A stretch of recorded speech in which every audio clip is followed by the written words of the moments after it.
Updates at pinakahuling mga usapin sa mundo ng palakasan. Atin ang pakinggan dito sa Ang Pilipinas Ngayon. Magandang araw. Narito na po ang sports balita.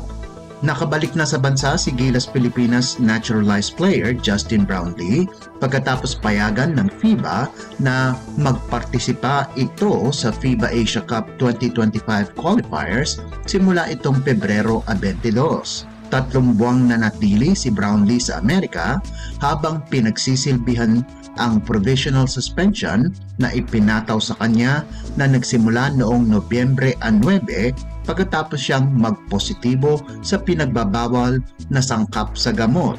Pinatawan ng 3 buwang period of ineligibility si Brownlee dahil sa anti-doping rule violation na nangyari noong 19th Asian Games sa Hangzhou, China.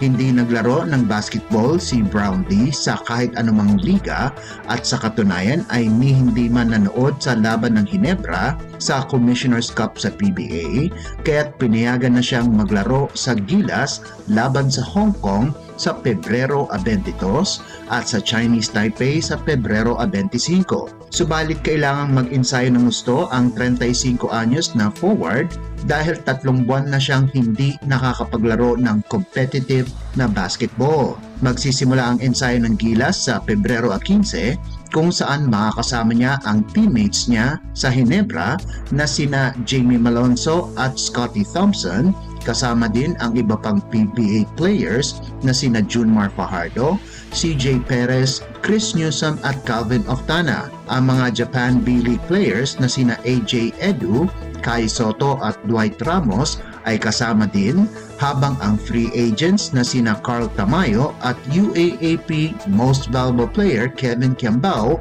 ang bumuo sa lineup ng Gilas. Updates at pinakahuling mga usapin sa mundo ng palakasan. Atin ang pakinggan dito sa Ang Pilipinas Ngayon. Nakatakas sa suspensyon si Calvin Abueva ng Magnolia Hotshots subalit pinatawan ng 100,000 pisong multa dahil sa hindi magandang ginawa sa Game 2 ng 2023 to 2024 PBA Commissioner's Cup Finals laban sa San Miguel Beermen.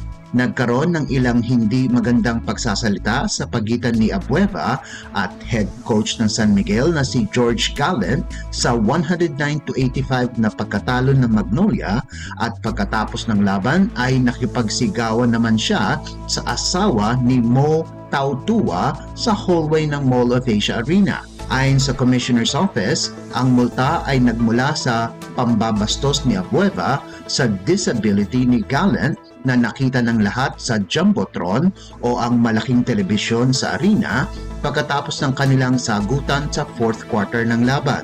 Sa ilalim ng batas ng liga, kahit sino man ang nag-insulto sa dignidad ng tao dahil sa kanilang disability ay pagmumultahin ng hindi bababa ng 100,000 piso. Pinatawag ni PBA Commissioner Willie Marshall si Abueva at Tautua at binigyan sila ng oras para pag-usapan ang nangyari. Humingi ng pangumanhin si Abueva sa PBA kay Tautua at sa kanyang asawa, Annie Marshall, kaya't nagkaayos na sila.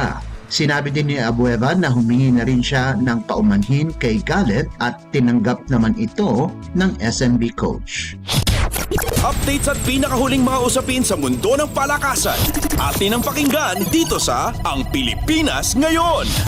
Nakahanap na ng panibagong pamilya si big man Sean O'Malley sa NCAA Men's Basketball Tournament pagkatapos inanunsyo sa social media ng College of St. Benilde na sa kampo na ito lilipat.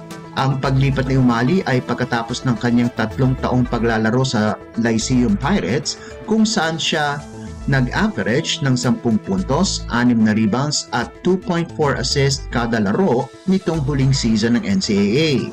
Inaasahan na malaking tulong ito sa St. Benilde pagkatapos graduate na ang kanilang star player at season 98 most valuable player na si Will Gozum. Si O'Malley kasama sina Enoch Valdez at JM Bravo ang nanguna para sa Lyceum na makapasok ng Final Four nitong huling season, subalit natalo sila sa San Beda para makapasok sana sa finals. Ang 6'4" na si O'Malley ay hindi muna makapaglalaro sa season 100 ng NCAA para pagsilbihan ang kanyang residency sa Benilde at maglalaro ito sa susunod na season. Updates at pinakahuling mga usapin sa mundo ng palakasan. Atin ang pakinggan dito sa Ang Pilipinas Ngayon. At yan ang pinakahuling balita sa larangan ng palakasan. Para sa Radyo Pilipinas World Service, ito po si Leo Magpayo. Magandang araw. Updates at pinakahuling mga usapin sa mundo ng palakasan.